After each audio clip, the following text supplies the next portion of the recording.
2 స్పూన్ల ఆయిల్ వేసుకుందాం. ఆవాలు, జీలకర్ర. ఆవాలు, జీలకర్ర వేగినాయి కదా, ఇప్పుడు కరివేపాకు, ఆనియన్.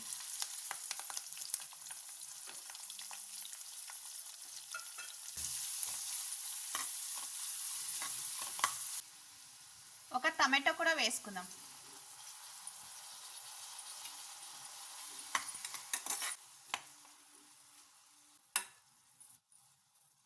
టమాటో, ఆనియన్ వేగేలోగా మనం మసాలా వేసుకుందామంట.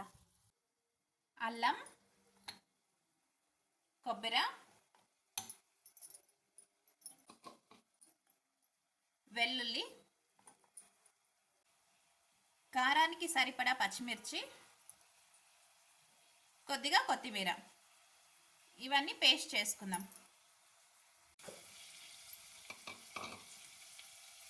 చూడండి, పేస్ట్ అయింది కదా.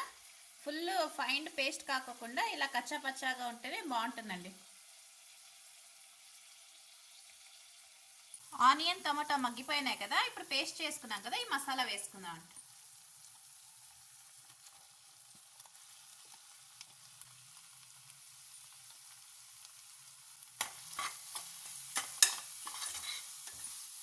ఒకసారి అంతా బాగా ఫ్రై చేసుకుందాం అండి, పచ్చివాసన పోయేదాకా.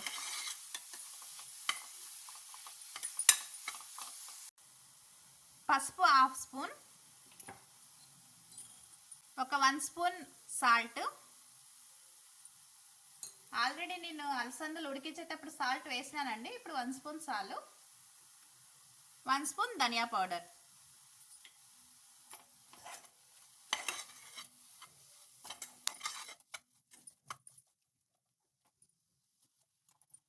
ఉడికించుకున్న అలసందలు 4 విజిల్ వేసినానండి. అలసందలు బాగా ఉడికిపోయినాయి. ఇప్పుడు ఒక 5 నిమిషాలు దీంట్లో ఉడికేస్తే మనకు మసాలా అంతా బాగా పడుతుంది.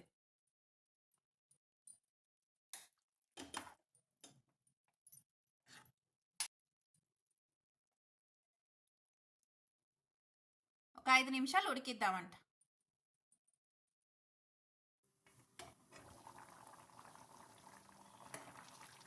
చూడండి, కర్రీ అయితే బాగా ఉడుకుతుంది కదా, ఇంకా స్టవ్ ఆపేద్దామంట. ఎంతో టేస్టీ అయినా హెల్తీ అయినా అలసందల కర్రీ అయితే రెడీ అయిపోయిందండి. ఇప్పుడు ఒక సర్వింగ్ బౌల్లో తీసుకుందాం. మీకు ఈ వీడియో లైక్ అవుతే లైక్ చేయండి, షేర్ చేయండి, కామెంట్స్ చేయండి, సబ్స్క్రిప్షన్ చేసుకోండి. ఎంతో హెల్తీ టేస్టీ అయినా అలసందల కర్రీ అయితే రెడీ అయిందండి. Thank you.